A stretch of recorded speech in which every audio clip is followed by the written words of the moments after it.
और इस जहां में दूसरा अम्बेडकर। मित्रांनो, आज 8 मार्च 1975 रोजी महिला दिन हा साजरा होण्यासाठी डॉक्टर बाबासाहेब आंबेडकरांनी प्रयत्न केला आणि तो यशस्वी झाला. महिलांच्या हक्कासाठी, महिलांना सन्मान मिळावा, पुरुष आणि स्त्री समान अधिकार भेटावा या कारणासाठी.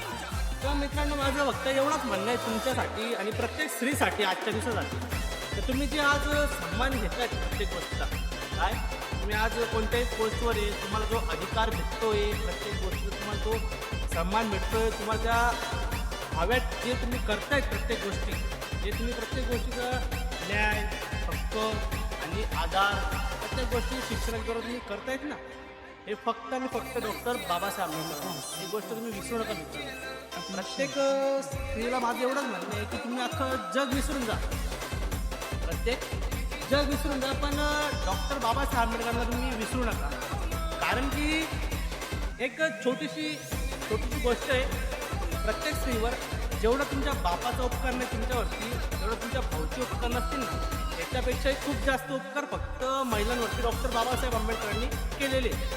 तर माझं एक एवढंच म्हणणं आहे की तुम्ही कायम स्वतःसाठी ना एक डोक्यात हा विचार करून ठेवा की आज आपण ह्या सिच्युएशनवरती उभे, आज आपण जो हक्क आहे आपला, आज आपण हे बिंदास या गोष्टी करतोय, आपण आपला सन्मान भेटतोय ते या फक्त डॉक्टर बाबासाहेब आंबेडकरांनी.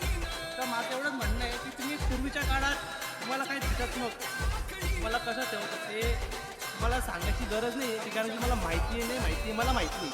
पण एक वेळेस फक्त तुम्ही सतीप्रथावरती अभ्यास करा स्त्रियांनो, त्यानंतर डॉक्टर बाबासाहेब आंबेडकरांवरती अभ्यास करा. मी कोणत्या जातीला ट्रोल नाही करत आहे, फक्त एवढंच म्हणणं आहे की तुम्ही आज तिच्या गोष्टीवरती तुम्हाला सन्मान भेटतोय तर फक्त डॉक्टर बाबासाहेब आंबेडकर. ही गोष्ट तुम्ही कायम लक्षात ठेवा प्रत्येक स्त्री. जय भीम, जय संविधान.